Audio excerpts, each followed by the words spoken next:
नमस्कार, मैं हूं रमेश अवस्थी। हमारे खास कार्यक्रम समय संवाद में आपका स्वागत है। हमारे साथ हैं गुजरात के महामहिम राज्यपाल आचार्य देवव्रत जी। आचार्य देवव्रत जी की पहचान सिर्फ यही नहीं है कि वो गुजरात के राज्यपाल हैं, बल्कि पूरे देश में एक पहचान ये भी है कि उन्होंने प्राकृतिक शिक्षा, प्राकृतिक कृषि सहित कन्या और सामाजिक मुद्दों पर काफी काम किया है। यही नहीं, प्रधानमंत्री नरेंद्र मोदी जी ने भी उनके कार्यों की सराहना की। आज हमारे साथ है। आज हम कई मुद्दों पर उनसे बातचीत करेंगे, लेकिन इससे पहले जान लेते हैं उनके जीवन के बारे में। आचार्य देवव्रत 22 जुलाई 2019 से गुजरात के राज्यपाल हैं। वो गुजरात के 20वें राज्यपाल हैं। हिंदी में पोस्ट ग्रेजुएट महामहिम देवव्रत को अकादमिक एवं प्रशासनिक कार्यों में 30 साल से ज्यादा का अनुभव है। गुजरात से पहले वो हिमाचल प्रदेश में भी राज्यपाल कार्यरत रह चुके हैं। आचार्य देवव्रत का जन्म 18 जनवरी सन 1959 को पानीपत जिले के समालखा कस्बे के पावटी गांव में हुआ। पिछले 4 दशकों से उनका घर कुरुक्षेत्र में है और लंबे समय तक कुरुक्षेत्र गुरुकुल के प्राचार्य रहे हैं। अगर बात करें उनकी उपलब्धियों की, तो जीरो बजट खेती, गो संवर्धन और आर्य समाज की गतिविधियों में सक्रिय रहने के अलावा वो आरएसएस से जुड़े भारतीय किसान संघ के जिलाध्यक्ष भी रहे हैं और कई आंदोलनों में सक्रिय रूप से भाग ले चुके हैं। स्वामी श्रद्धानंद के कुरुक्षेत्र गुरुकुल को बुलंदियों तक पहुंचाने में उनकी बड़ी भूमिका रही। हिंदी में पोस्ट ग्रेजुएट आचार्य देवव्रत को अकादमिक एवं प्रशासनिक कार्यों में 30 साल से ज्यादा का अनुभव है। उन्हें विश्व भर में भारतीय संस्कृति एवं वैदिक मूल्यों के प्रचार प्रसार की दिशा में काम करने और लड़कियों की शिक्षा को बढ़ावा देने के लिए जाना जाता है।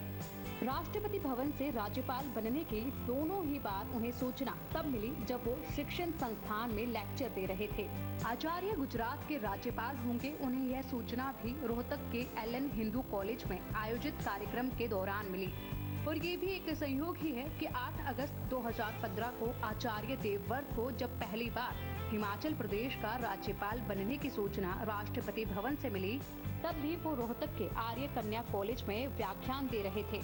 आचार्य देवव्रत शुरू से ही स्वामी दयानंद सरस्वती के सिद्धांतों से प्रभावित रहे हैं। सन 1981 गुरुकुल कुरुक्षेत्र के आचार्य देवव्रत बन गए। शायद गुरुकुल के उसी अनुशासनबद्ध जीवन शैली ने उन्हें सफलता की सीढ़ियों पर चलना सिखाया, जो आज भी उन्हें सफलता के नित नए आयाम पर चलते रहने की प्रेरणा दे रहा है। तो अभी आपने देखा गुजरात के महामहिम राज्यपाल आचार्य देवव्रत जी का सामाजिक जीवन। महामहिम जी, आपका बहुत बहुत स्वागत हमारे खास कार्यक्रम में।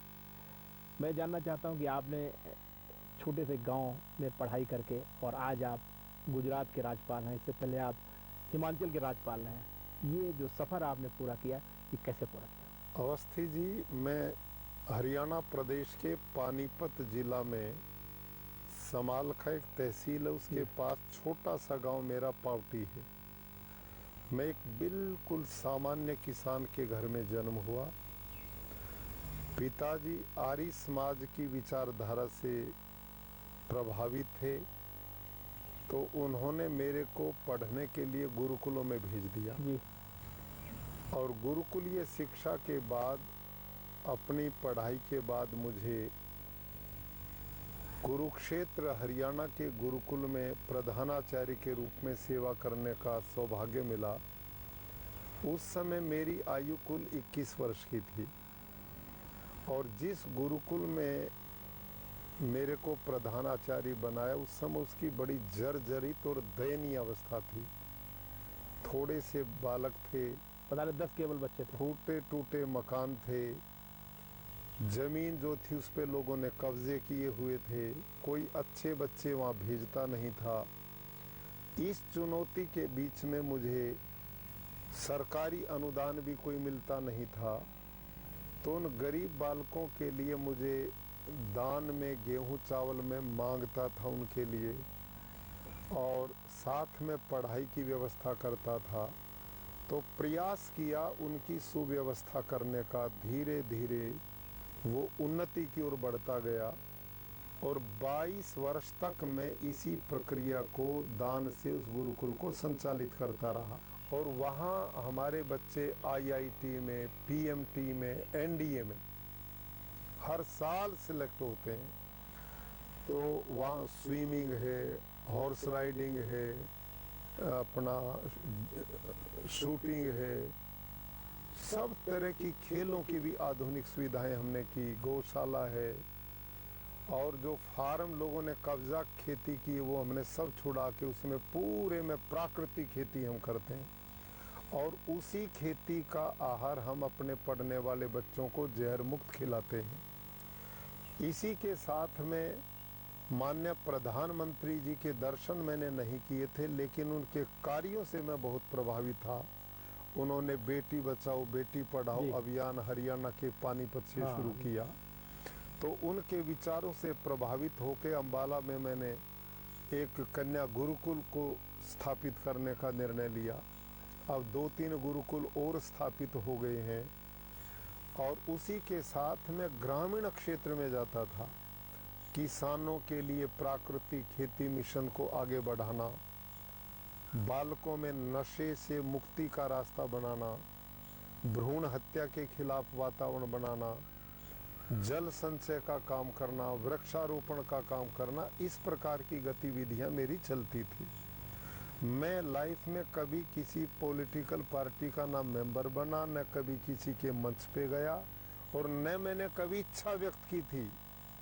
लेकिन मैं धन्यवादी हूँ अपने शीर्षस्थ नेतृत्व का, माननीय राष्ट्रपति महोदय और प्रधानमंत्री जी का, कि उन्होंने मेरे को इन कार्यों को करते करते स्वतः ही ये जिम्मेदारी दे दी। मैं इनके लोकतंत्र पर, इनकी व्यवस्था पर गर्व कर सकता हूँ कि वो मेरे को ही नहीं, मेरे जैसे न जाने कितने लोगों को कार्य करने का अवसर इन दिनों में, पिछले 8 सालों में लोगों को मिला है। तो जब आप गवर्नर हिमाचल बने, तो जब आपका ये पदभार ग्रहण करने की बात आई, तो आप उस समय कहाँ क्या कर रहे थे?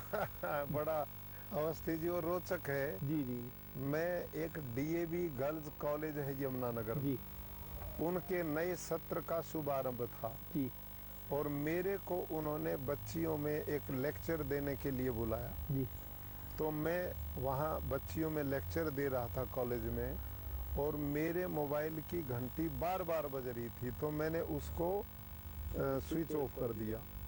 मैंने अपनी बात समाप्त की, वापस हम एक रूम में बैठ गए। मैंने फ़ोन को खोला तो हर 5 मिनट पे मेरे को फ़ोन आने शुरू हो गए। तो मैंने फ़ोन एक सुना, तो उन्होंने कहा बधाई हो। मैं कहा किस चीज़ की बधाई? कि आपको हिमाचल का गवर्नर बना दिया। मैं कहा आपने गलत सूचना सुन ली और आप क्यों मेरे से मजाक करते हो? और ये कह करके मैंने फ़ोन काट दिया। उसके कटते ही दूसरा फ़ोन आया, उसने भी सेम बात कही। मैंने कहा तुम मिल करके मेरा मजाक कर रहे हो। भैया ये इतना बड़ा देश है, मेरे नाम के बहुत लोग हैं, कोई और हो सकता है।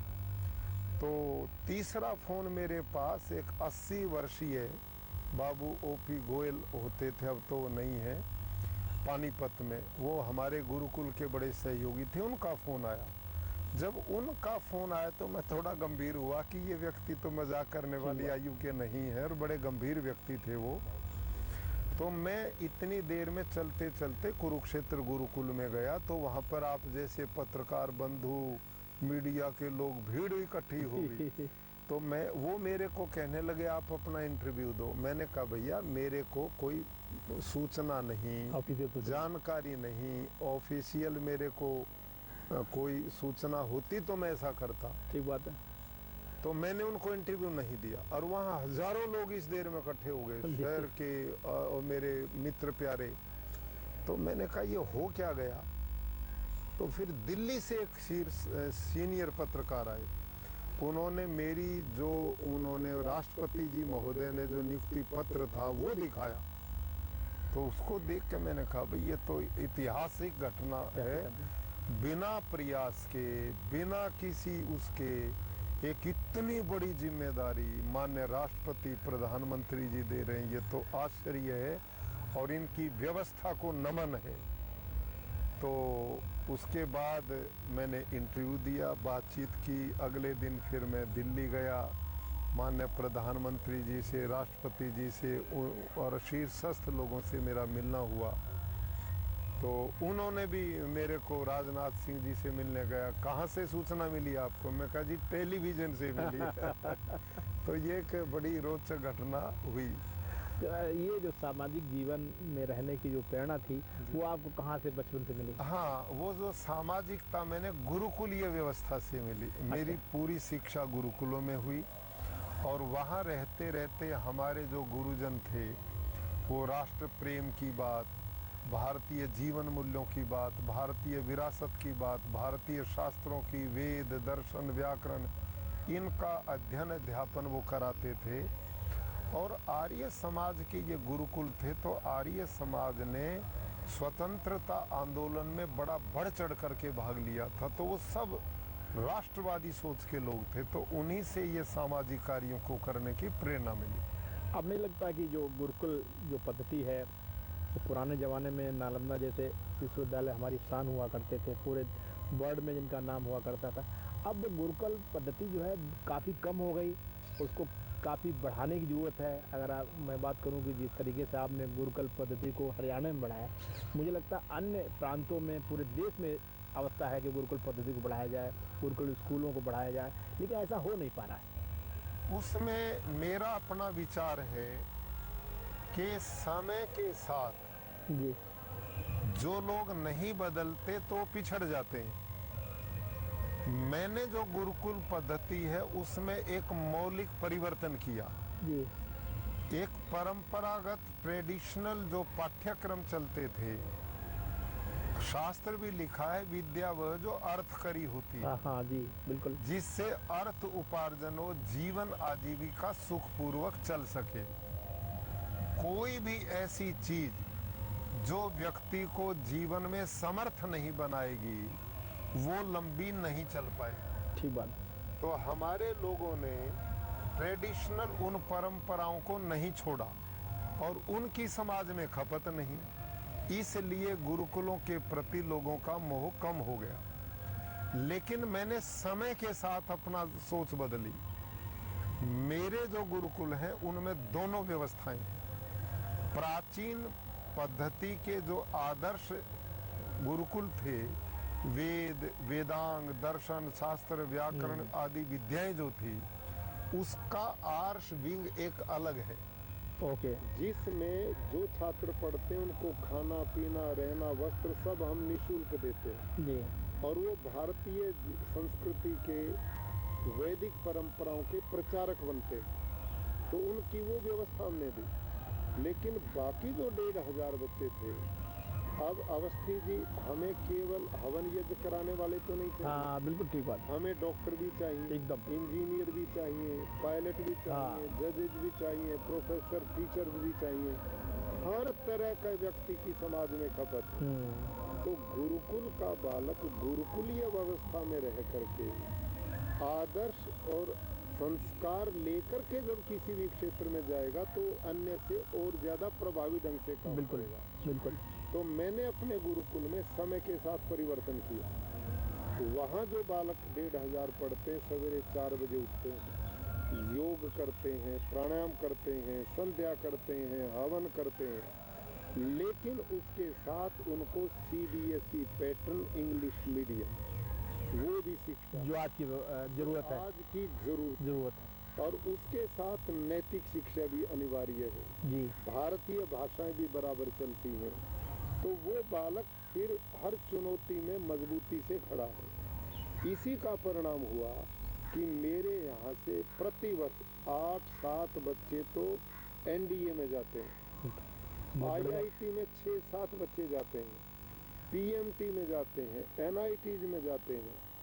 आप ये मानिए कि मेरे 12वीं क्लास में बच्चे 250 के लगभग होते हैं, उनमें से 60% बच्चे 90% से ऊपर अंक लेते हैं और वहाँ फर्स्ट डिवीजन तो किन्हीं की आती नहीं, टोटल मेरिट में होते हैं।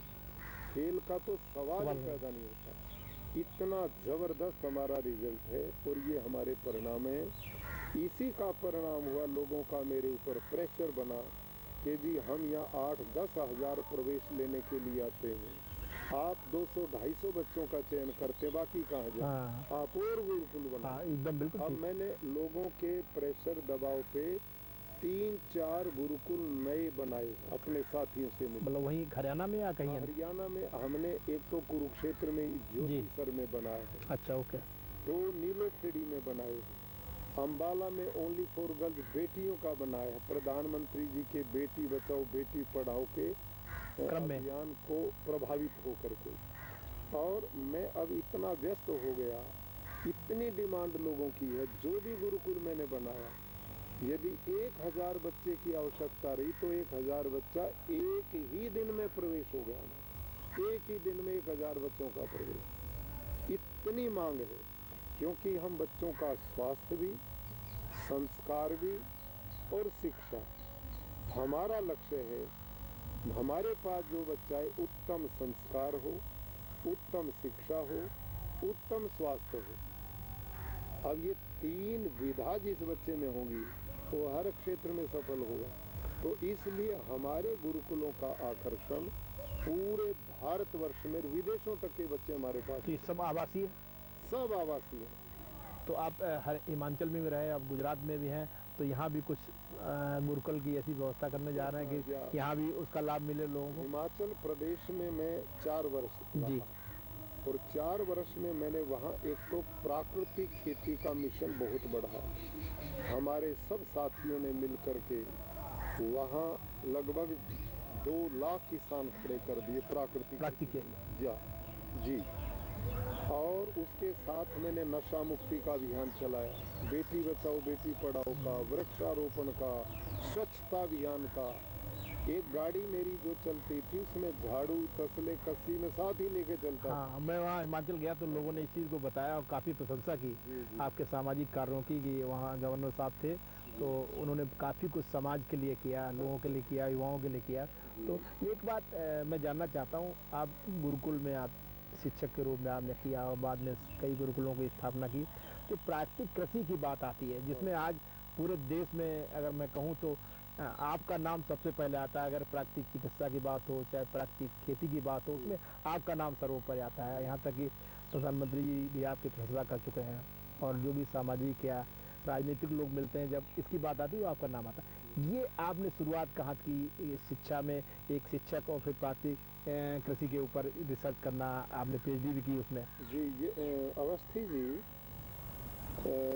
गुरुकुल कुरुक्षेत्र में इस समय 1500 बच्चे हैं और 180 एकड़ जमीन का एक फार्म है और 20-30 एकड़ अलग जगह, लगभग 200 एकड़ का खेती हम करते हैं। वो पहले सब कब्जे थे, मैंने लोगों से कब्जे छुड़ा के गुरुकुल के नाम की जमीन। उसके साथ मैं देखता था, मैंने लगभग 20-25 साल रासायनिक खेती ही की जैसे सब लोग करते हैं, यूरिया, DAP, पेस्टिसाइड, में भी वही डालता था। एक दिन एक घटना घटी, एक खेत का कर्मचारी दौड़ा आया और उसने कहा जी अमुक कर्मचारी स्प्रे कर रहा था कीटनाशक का, वो उसके दिमाग में चढ़ गई, बेहोश होकर खेत में गिर गया। हम उसको गाड़ी में लेकर के डॉक्टर पे लेके गए, 2-3 दिन में वो जीवन तो उसका बच गया। लेकिन मेरे मन में एक विचार आया कि इस कर्मचारी ने न तो दवाई को पिया था न खाया था, केवल स्प्रे करते हुए गंध मात्र से बेहोश हो गया। और मैं इस दवाई को हमारे जो पढ़ने वाले छात्रों की सब्जी में डलवाता हूँ, गेहूं चावल में डलवाता हूँ, जो भी खेत में उत्पादन सब में जहर डलवाता हूँ, यूरिया DAP डलवाता हूँ। ये मासूम बच्चे राष्ट्र का भविष्य है। यदि ये जहर इनके अंदर जाएगा तो इनके शरीर पर कितना विपरीत असर करेगा। ये पाप है, ये अपराध है, ये मैं नहीं करूँगा। यहाँ से मेरे को प्रेरणा मिली कि मैं जहर वाली खेती नहीं करूँगा।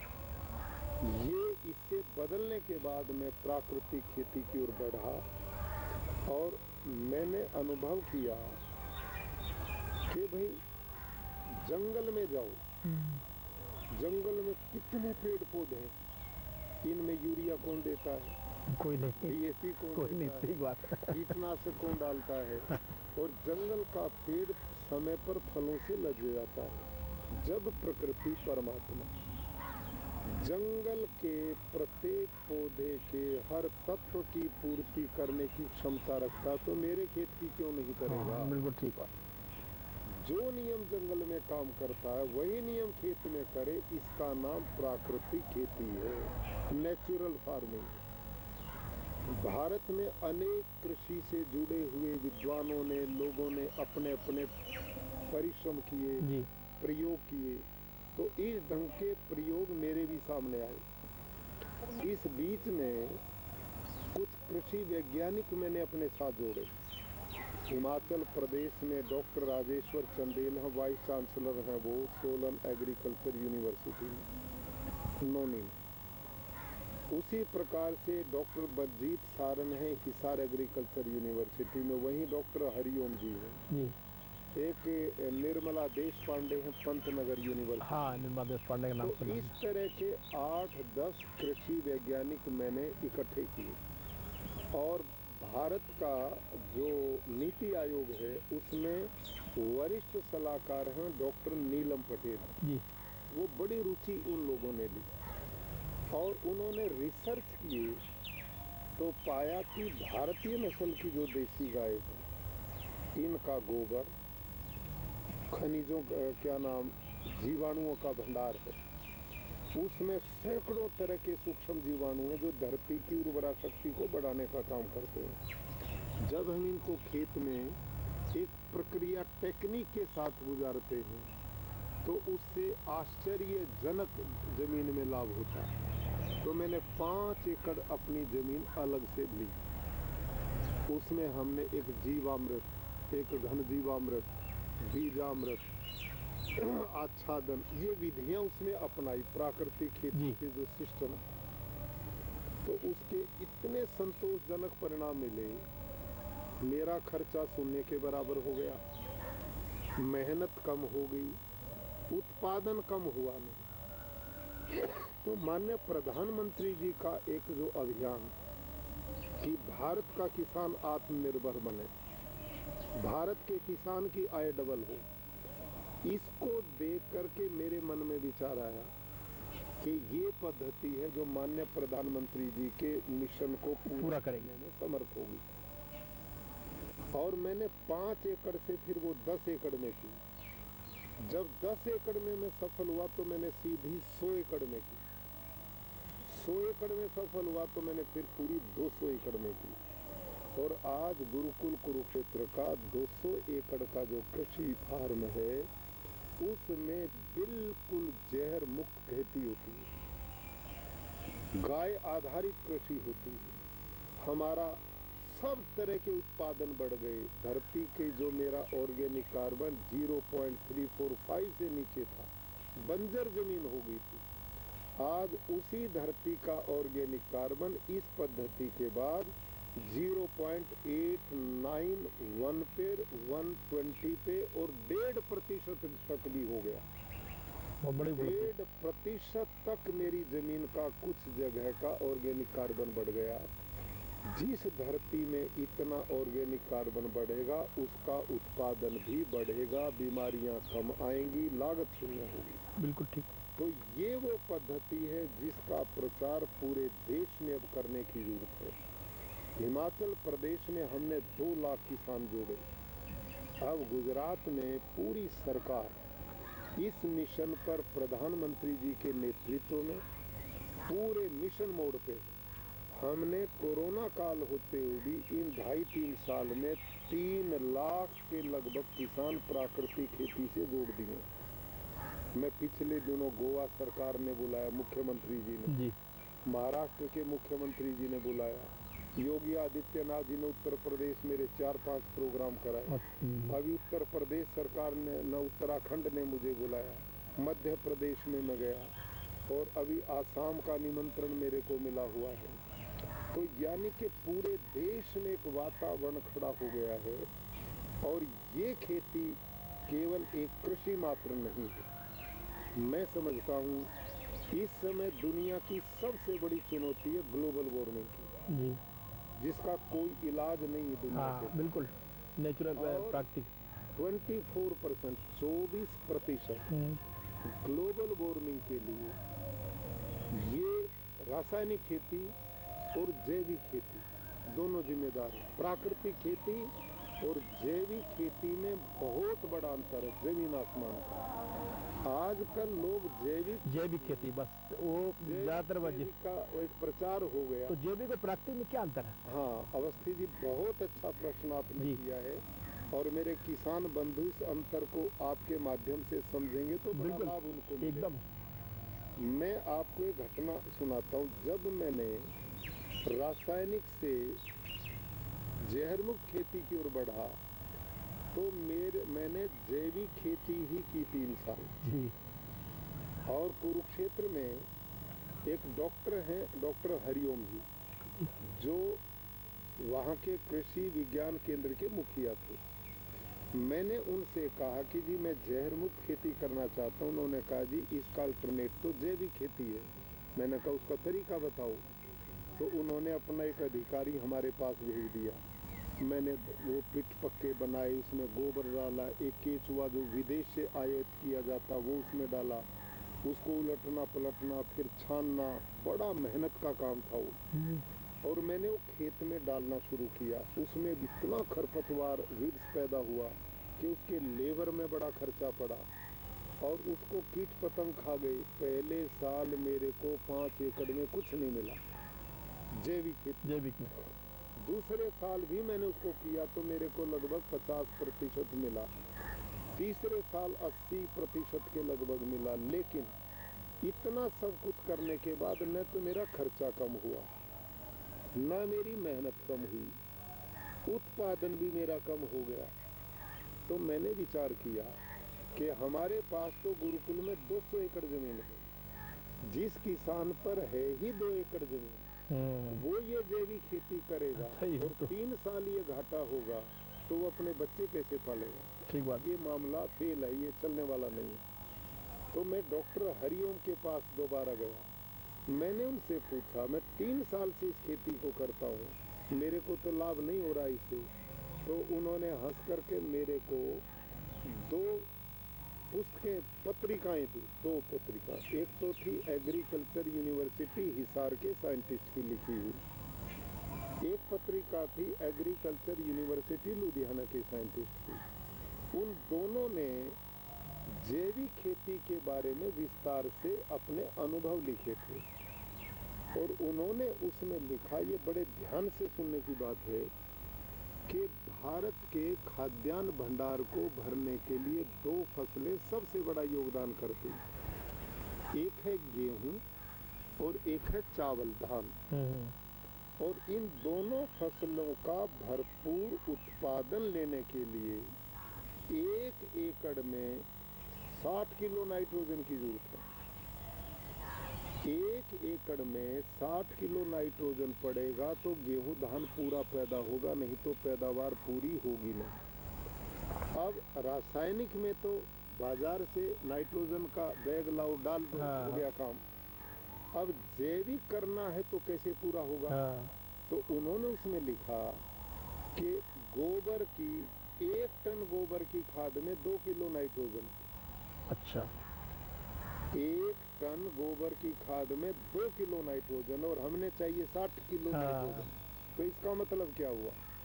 1 एकड़ में 300 क्विंटल गोबर की खाद पड़ेगी तब तो 60 किलो नाइट्रोजन पूरा हुआ। अब मैंने विचार किया, किसान के पास एकड़ 1 और 300 क्विंटल गोबर के लिए कितना पशुधन चाहिए? 20-30 पशु चाहिए। बिल्कुल चाहिए। अब 1 एकड़ में 20-30 पशु पालेगा या परिवार पालेगा? ये संभव ही नहीं है। और भारत का इतना बड़ा भूखंड है खेती का, बिल्कुल। इतना पशुधन है नहीं, इतना गोबर संभव हो ही नहीं सकता डालने का कि 300 क्विंटल प्रति एकड़ डाल के 60 किलो नाइट्रोजन पूरा हो। नहीं डालेंगे तो उत्पादन नहीं होगा। तो मेरी समझ में आई, जैविक खेती में उत्पादन पूरा इसीलिए नहीं होता कि वो नाइट्रोजन की पूर्ति नहीं कर पाता। एक बात। तो उन्हीं साइंटिस्ट ने दूसरा विकल्प दिया कि आप 300 क्विंटल गोबर की खाद नहीं डाल सकते, तो यही काम 150 क्विंटल वर्मी कंपोस्ट से भी हो जाएगा, केचुए की खाद से भी अच्छा, होगा। ओके। तो मैंने विचार किया 150 क्विंटल कौन सा कम है, केचुए की खाद ये भी बहुत है। बहुत है। और बाजार में ये 10 रुपए किलो मिलती है केचुए की खाद। अब 150 क्विंटल 10 रुपए के हिसाब से लगाए तो 1.5 लाख की 1.5 खाद लाख। होगी। 1 एकड़ में 1.5 लाख की खाद डाली तो ये तो बहुत महंगा मामला है। और उत्पादन 150 एकड़ के लिए भी 10-12 पशु चाहिए 1 एकड़ में, तो ये भी अनपॉसिबल है। तो ये तर्क जब मैंने देखा, नंबर दूसरा मैंने क्या अनुभव किया कि इस वर्मी कंपोस्ट में, जैविक में जो केचुआ पाला जाता है वो भारतीय नहीं है, विदेश से आयात किया जाता है। अच्छा, ओके। और वो केचुआ मिट्टी नहीं खाता, केवल गोबर खाता है। और एक टेम्परेचर बढ़ता तो मरता और कम होता तो मर जाता है। और हमारा भारतीय केचुआ 0 माइनस में भी काम करता है और 55-50 डिग्री में भी काम करता है। और मिट्टी भी खाता और गोबर गोबर भी खाता। तो हर वातावरण को सहन करता। तो ऐसी अवस्था को मैंने देख के अनुमान लगा। और तीसरा फिर मैंने देखा 300 क्विंटल गोबर की खाद 1 एकड़ में आप डालेंगे तो मीथेन जैसी गैसेज पैदा होंगी। हाँ, और बिल्कुल। वो वायुमंडल में जाके और नुकसान कर। ग्लोबल वार्मिंग को जन्म बिल्कुल। देंगी। तो इसलिए मैंने कहा कि रासायनिक खेती और जैविक खेती दोनों ग्लोबल वार्मिंग के लिए मुख्य कारण बनती है। तो ये है जैविक खेती।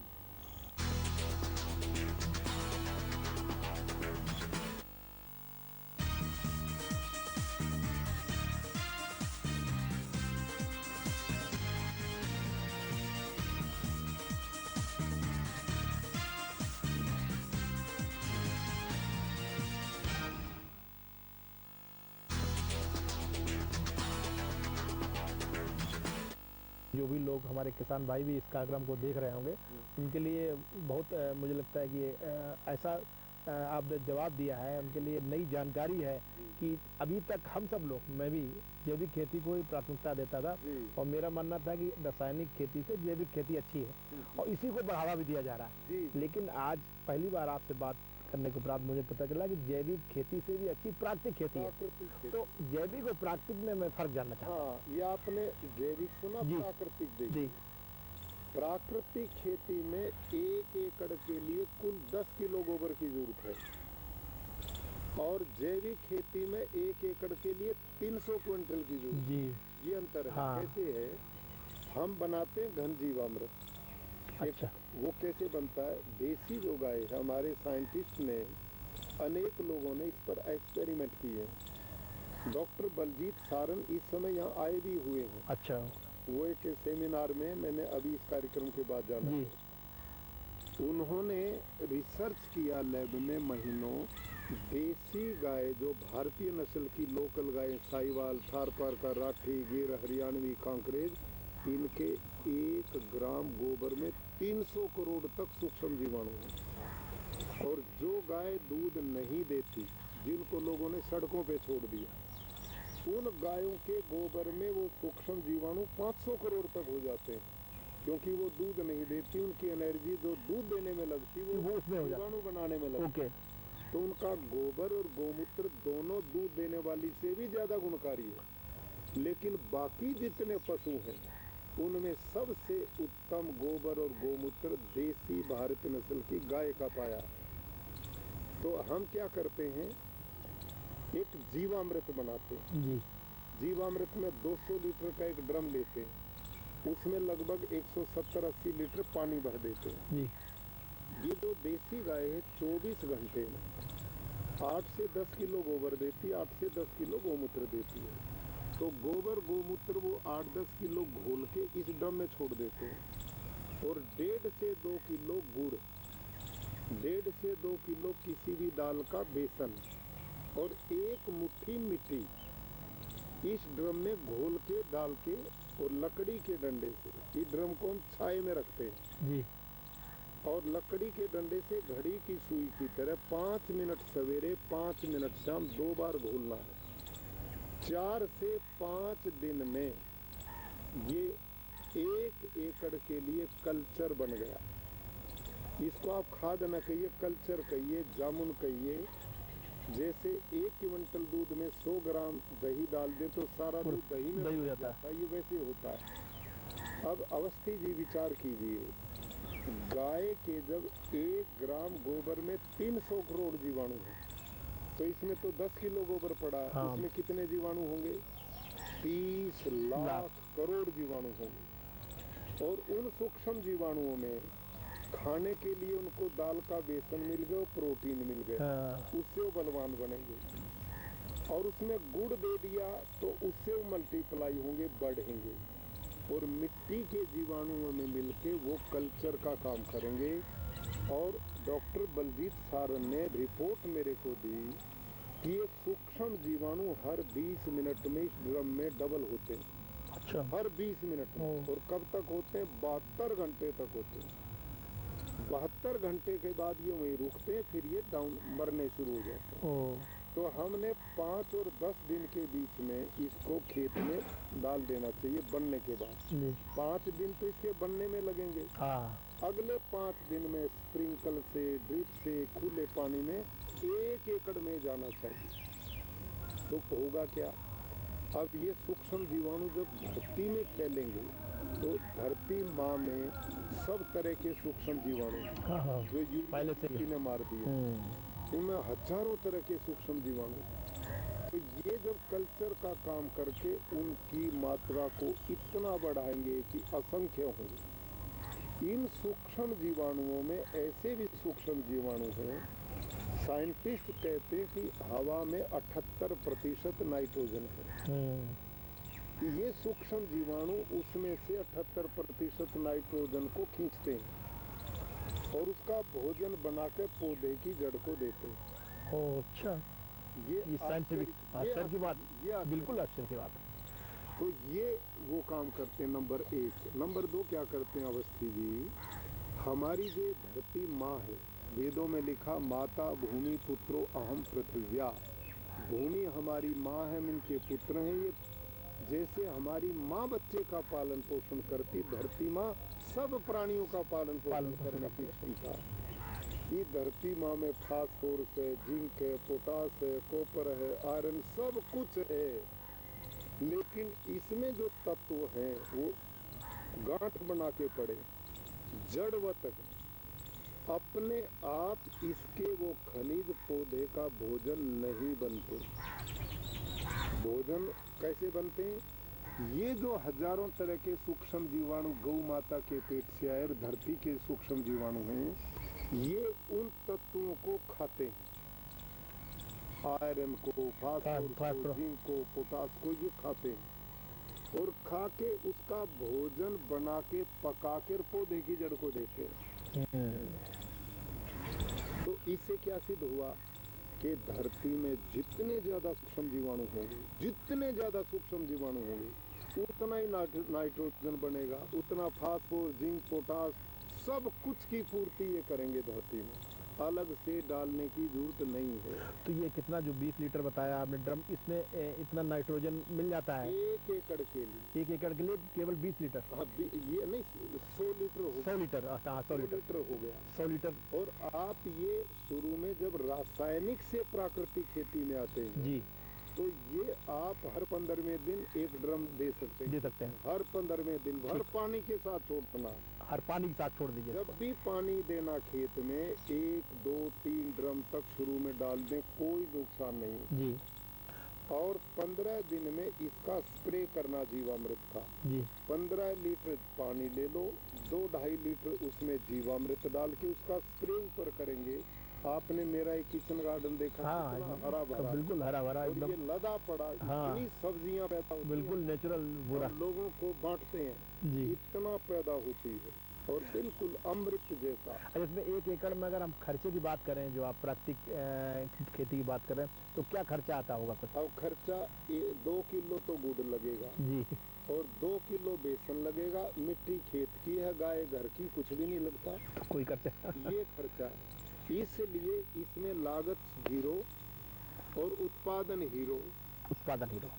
और इसको जो नहीं से पर्यावरण दूषित होगा, जिस काम पे सरकारें अरबों रुपया खर्च करती हैं, प्राकृतिक खेती से नेचुरल रूप से धरती में पानी जाएगा और वाटर लेवल ऊपर आएगा, न बाढ़ आएगी न अकाल पड़ेगा। रासायनिक खेती ने सारी धरती के स्रोत बंद कर दिए, पत्थर जमीन बना दी, जमीन मिट्टी पानी पीती नहीं, धरती का पानी हमने पंपों से निकाल दिया, धरती का पानी आ गया बाहर, नया गया नहीं, तो 600, 700, 1000 फीट गुजरात में पानी जमीन में नीचे चला गया। यदि प्राकृतिक खेती होगी तो ये पानी उपजाऊ मिट्टी को बहाकर न नदी नालों में ले जाएगा, न बाढ़ आएगी और धरती का वाटर लेवल बढ़ेगा। एक दूसरा, जब अकाल पड़ेगा, गर्मी है, लूएं चलती हैं, जून का मई का महीना है, उस समय पेड़ को पानी कहाँ से आएगा?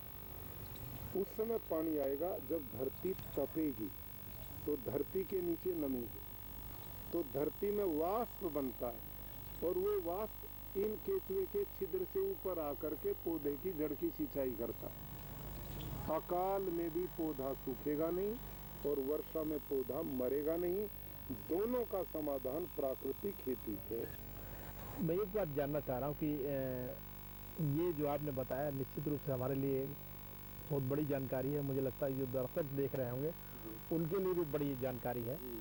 तो अगर ये जो खेती होगी और इस खेती से जो अन्न उत्पन्न होगा वो अन्न को लोग जब खाएंगे तो मुझे ऐसा लगता है इससे फायदे भी बहुत होंगे, क्योंकि हमें रासायनिक अन्न खा रहे हैं, उससे भी नुकसान काफ़ी है। मुझे लगता है तमाम बीमारियों की जड़ है जो आजकल जो रासायनिक हम लोग अन्न खा रहे हैं, तो इससे काफ़ी फायदे होंगे। निश्चित अवस्थी जी, आप विचार करिए, 60 के दशक से पहले जब रासायनिक खेती नहीं थी, कैंसर को कौन जानता था, डायबिटीज को कौन जानता था, हार्ट अटैक को कौन जानता था? जितने रोग ये बढ़े हैं ये सब हमारे खान पान के दोष के कारण।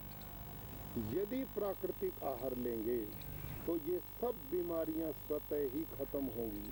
प्रधानमंत्री जी का सपना है भारत को आत्मनिर्भर भारत बनाना। तो क्या जो आप बता रहे हैं इसका मतलब है कि अगर प्राकृतिक कृषि को हम बढ़ावा दें तो आत्म भारत जो बनाने का सपना प्रधानमंत्री जी का उसमें बड़ा अहम रोल प्ले करेगी। बहुत बड़ा कारण क्या है? रासायनिक खेती में किसान कर्जे में डूबता है। अब मैं एक उदाहरण देता हूँ। किसान एक फसल के लिए 10 से 15 हजार रुपया साहूकार से पैसा कर्जे में लेता है, यूरिया, डीएपी, कीटनाशक उसमें डालता है, और जब फसल तैयार हो गई, तूफान आ गया, वर्षा आ गई, ओले पड़ गए, फसल खत्म हो गई, अब वो बेचारा कहाँ से उसका पैसा वापस उतारेगा? यदि प्राकृतिक खेती करता, उसने कर्जा तो लिया नहीं।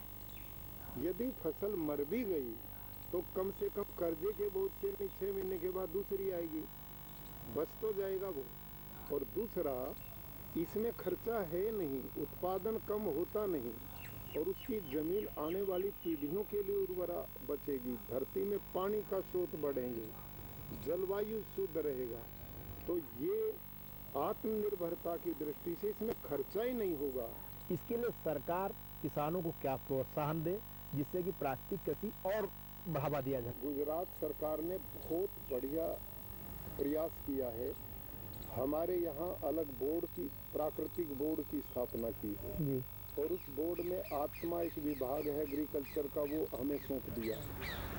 अब 2 अधिकारी अलग नियुक्त किए हैं। इसमें कुछ भी खर्चे की बात ज़्यादा नहीं है। इसमें केवल किसानों को प्राकृतिक खेती करने की ट्रेनिंग देनी, और ये ट्रेनिंग 2 से 3 दिन में हर फसल के लिए दे दी जाती है। तो हमारा मिशन है कि इसमें अधिक से अधिक ट्रेनर बनाए, और हमने ये काम शुरू कर दिया।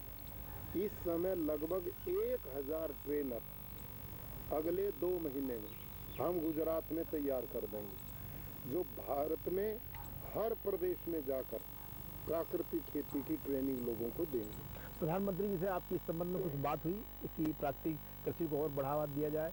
उस पर प्रधानमंत्री जी ने कहा? प्रधानमंत्री जी इतनी रुचि रखते हैं, वो बार बार कहते हैं हमारा किसान समृद्ध हो, उन्नत हो, खुशहाल हो, आत्मनिर्भर हो, धरती जहरीली होने से बचे, पानी पीने लायक बचे, हमारा पशुधन समृद्ध हो, देश के लोगों का स्वास्थ्य अच्छा हो। इसी सोच को लेकर ये सारा प्रयास मैं तो कर रहा हूँ, लेकिन मेरे से ज्यादा प्रधानमंत्री जी की तो रुचि प्रधानमंत्री जी ने तभी हो पाया।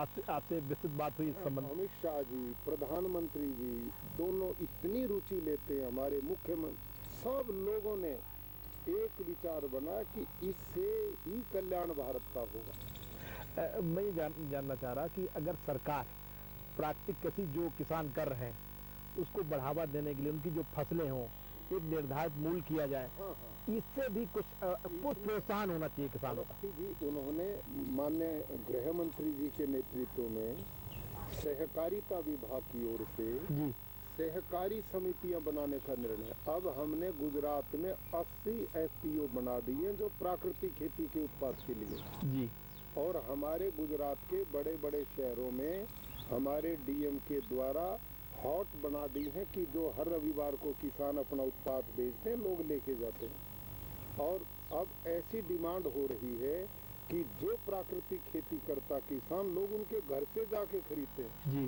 कोई कैंसर से मरना नहीं चाहता, सब स्वस्थ रहकर जीना चाहते हैं। तो सरकार मार्केटिंग के लिए भी काम कर रही है और ट्रेनिंग का भी काम कर रही है। कुछ प्रधानमंत्री जी ने बताया जा रहा है कुछ फंड भी एलोकेट किया है इसके। प्रधानमंत्री जी ने पहली बार 1500 करोड़ रुपया कृषि विभाग में केवल प्राकृतिक खेती के प्रोत्साहन के लिए निश्चित किया जी, और धीरे धीरे ये मिशन बढ़ाते जा रहे हैं।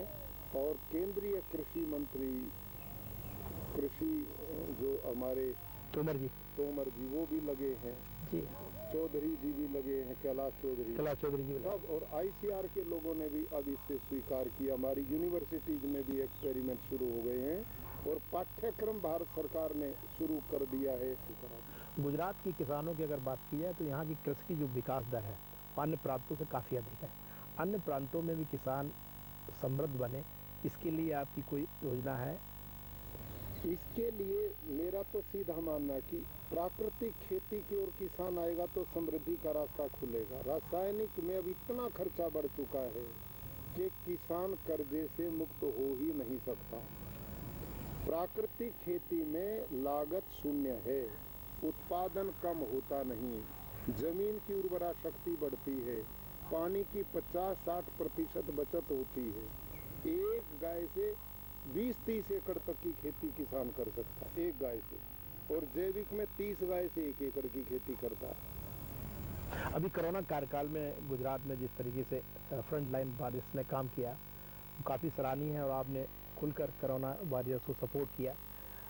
तो आपको लगता है कि इस तरीके जो प्राकृतिक कृषि है, अगर इसका सेवन लोग करेंगे, इसकी खेती में जो अन्न उपजेगा उसको खाएंगे तो ये समस्या आएगी, इम्यूनिटी सिस्टम अपने आप बढ़ेगा? बिल्कुल, आप अवस्थी जी बिल्कुल सही कह रहे हैं। अभी कोरोना का एक मुख्य फंडा आया कि जिसकी इम्यूनिटी स्ट्रॉन्ग है उसका कुछ नहीं बिगड़ेगा, जिसकी कमजोर थी वो चला गया। तो प्राकृतिक आहार जब लेंगे तो निश्चित रूप से वो इम्यूनिटी बढ़ाएगा, इम्यूनिटी बढ़ेगी तो रोग से लड़ने की क्षमता बढ़ेगी, और ये काम रसायन वाली भी करती है और प्राकृतिक स्ट्रॉन्ग करती है। जी, एक आपने एक किताब मैंने पढ़ी है आपकी, ये प्राकृतिक कृषि, इसमें तमाम मुद्दों पर बात की है। आपने एक गाय पे भी काफ़ी लिखा है और आपने इसमें लिखा है कि गाय जो हमने रिसर्च किया उसमें ऑस्ट्रेलिया की गाय और हमारे हिंदुस्तान की गायों में काफ़ी अंतर है। वहाँ का A1 शायद मिल्क होता है, हमारा A2 मिल्क होता है, ये भी काफ़ी उपयोगी होता है। साथ में इसमें मैंने पढ़ा है, उसमें आपने भी लिखा कि गाय अगर जा रही है, उसने वहाँ अपना गोबर किया तो उसमें से नीचे से कीड़े निकल आते हैं जो ये दिखाते हैं कि अभी भी रासायनिक खादों के कारण वो कीड़े अंदर चले गए, और वो अगर गाय का गोबर जो है उसमें इतना आकर्षण पैदा करता है, भोजन है।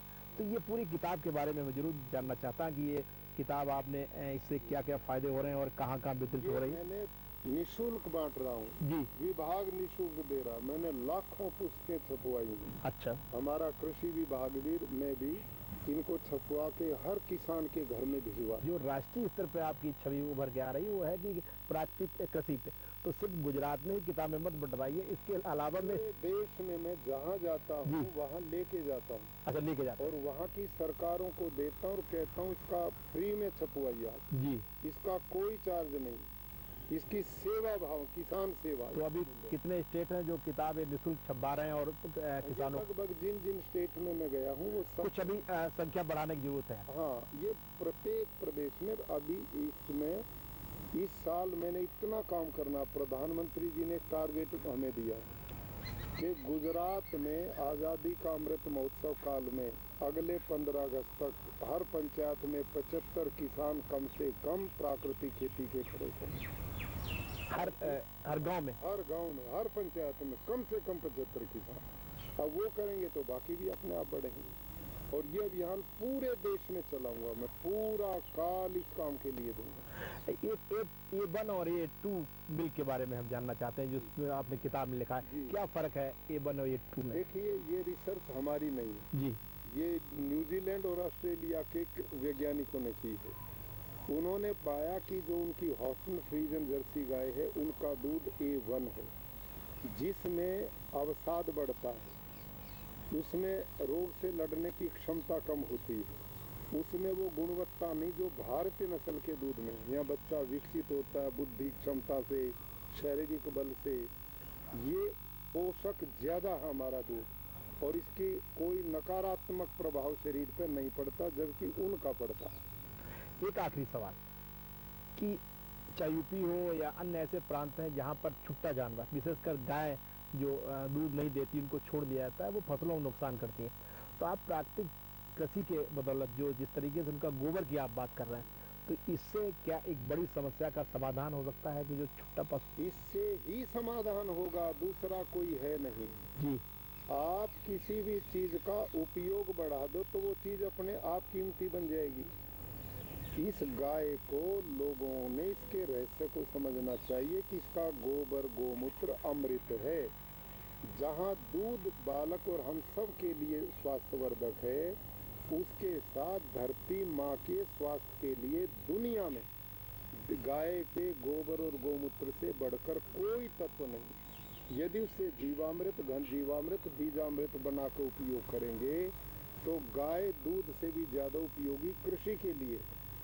और ये जो घूमती गाय है, मैंने बताया, इनके गोबर गोमूत्र में तो दूध देने वाली से भी ज्यादा गुणवत्ता आ जाती है, इसके जीवाणु डबल के लगभग हो जाते हैं। एक आखिरी सवाल, क्योंकि आपने समय आज बहुत दिया, आपका व्यस्त समय हम लोगों ने लिया, कि जिंदगी का जो आपने सामाजिक सफर तय किया, संघर्ष से पूर्ण रहा है, कि जहाँ पर 10 बच्चे थे वहाँ आप हजारों पढ़ रहे हैं। गुरुकुल की अगर नींव तो नहीं मैं कह सकता हूँ, गुरुकुल पहले से थे, लेकिन उसको आधुनिकता के साथ जो जोड़ने का काम किया है वो निश्चित रूप से सराहनीय काम है, और अन्य प्रांतों के भी लोगों को इससे सीख लेनी चाहिए।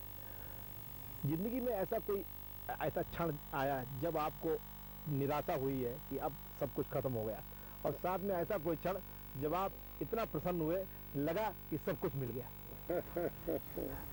आपने बड़ी खोजपूर्ण बात सामने रखी जी।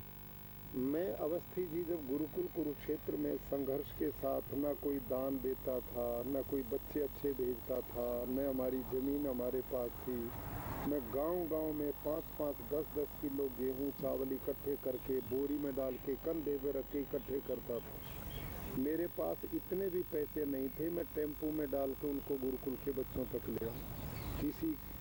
मैं किसान को बोलता था, दिन भर जो मैं इकट्ठी करता, उसको बोलता, भाई आपको पुण्य लगेगा, मैं आपकी ट्रॉली में भर दूंगा, इनको गुरुकुल में छोड़ दूंगा। ऐसा काम मैंने किया। उन्हीं दिनों में, गर्मी के दिन थे, लूएं चल रही थी, गांव में मैं भिक्षावृत्ति कर रहा था, तो मेरे को लू लग के बुखार हो गया। मैंने सोचा तू बुखार में लेट गया तो ये गेहूं का सीजन चला जाएगा, फिर कुछ मिलेगा नहीं, ये बच्चे भूखे मरेंगे। मैं क्रोसिन की गोली अपने आप खाता और काम पे लगता, हर 2-3 घंटे में खाता, फिर काम पे लगता। 2-3 दिन मैं इसे मांगता रहा, लेकिन मेरे को बुखार वो टाइफाइड में बदल गया। वो फिर इतना घातक हो गया, मेरे को 104 से नीचे बुखार ना रहे, चला ही नहीं जाए, गिर पड़ा मैं। मेरे को हॉस्पिटल में भर्ती किया। 10-12 दिन में बुखार तो टूट गया, लेकिन एंटीबायोटिक इतनी तेज दवाइयाँ दी गई, मेरी बड़ी आंत में जख्म होके ब्लीडिंग हो गई। और ब्लीडिंग इतनी चली, मैंने सोचा दवाई की गर्मी ठीक हो जाएगी। लापरवाही मैंने की, समझ थी नहीं। 88 kg मेरा वजन था, और ये धीरे धीरे 53 पे आ गया। मैंने ज्यों ज्यों दवा की त्यों त्यों रोग बढ़ता गया। आयुर्वेदिक, होम्योपैथी, एलोपैथी, कोई रोग कुछ दूसरा था, इलाज कुछ और चल अरे। रहा। अंत में जब मेरे को हर समय में लैट्रिन जाऊं तो ब्लड ही ब्लड आए, 20 बार जाऊं 20 बार ब्लड आए, खाना पीना बंद हो गया। तो मेरी all India medical Delhi, PGI Chandigarh, Apollo Delhi, मेरे टेस्ट परिवार के लोगों ने कराए, वीडियो एंडोस्कोपी से अंदर चेक किया तो उन्होंने कहा इनकी तो आंतें खत्म हो गई, अरे अब ये तो 1-2 साल से ज्यादा जिंदा नहीं होगा। उन दिनों अरे। इतनी ऑपरेशन की सफल व्यवस्थाएं भी नहीं जी। थी, आंत काट के बाहर फेंकने की तैयारी थी। ऐसी अवस्था में मैं प्राकृतिक चिकित्सालय में गया। प्राकृतिक चिकित्सालय में जाकर मेरा 21 दिन पानी उपवास किया गया उस हालत में। उस समय हाँ, ये और किस सन की बात है? ये है 1998 की, 1998। 1998। तो ये कौन सा केंद्र था जहाँ ये आपने? पांचली में एक जगह थी मेरठ के पास, स्वामी जगदीश्वरानंद नाम के 94 साल के एक सन्यासी थे जी। जिन्होंने मेरा इलाज किया। मैं 3.25 महीना उनके पास रहा। वहाँ पूरा दिन मैं पढ़ता था प्राकृतिक चिकित्सा की पुस्तकें और बाकी मैं इलाज करता था। उन्होंने मेरा अंदर पूरा शोधन कर दिया, ब्लड प्योरीफाई हो गया और वो हीलिंग होते हुए स्वस्थ हो गया। फिर मैंने गुरुकुल कुरुक्षेत्र में प्राकृतिक चिकित्सालय बना 100 बेड का। अब वहाँ लाखों लोग स्वास्थ्य लाभ लेके मेरे जैसे जा चुके हैं। तो ये वो क्षण थे जिनमें मेरी मृत्यु डिक्लेयर हो गई थी 98 में। अच्छा। और इस घटना ने मेरे को दोबारा जीवन दिया। और गुरुकुल का जो समग्र विकास हुआ वो कैसे हुआ, जब मैं जिंदा हो गया, मैंने हॉस्पिटल बनाया तो बड़े बड़े सेठ लोग जो मेरे जैसे बीमार थे वो इलाज के लिए आने लगे। मैं उनका इलाज करता था, उनको ठीक करता था और बदले में काम दे के कोई लाख रुपया, कोई 2 लाख गुरुकुल में दान देना शुरू किया। तो वहाँ भव्य भवन बनने शुरू हो गए और मैंने खूब बच्चों में मेहनत की तो वहाँ बच्चों की लाइन लगनी शुरू हो गई। तो ये एक सफ़र मेरा बहुत, और कोई खुशी का क्षण? और यही खुशी का क्षण था, दोबारा जिंदा हो गया, जी गया तो मैं अब यहाँ बैठा हूँ। आज आपने हमें समय दिया, इसके लिए बहुत बहुत धन्यवाद। ये थे गुजरात के महामहिम राज्यपाल आचार्य देवव्रत जी, जिन्होंने पूरे देश के किसानों से अपील की है कि वो प्राकृतिक कृषि को अपनाएं, क्योंकि प्राकृतिक कृषि ही उनकी उन्नति का आधार है। उन्होंने ये भी कहा कि प्रधानमंत्री मोदी जी ने जो आत्मनिर्भर भारत का सपना देखा है उसमें प्राकृतिक कृषि का बहुत बड़ा योगदान रहेगा। आज इस कार्यक्रम में इतना ही। आगे की खबरों के लिए देखते रहिए समय न्यूज नेटवर्क। सारा पड़ा। जय हिंद, जय भारत।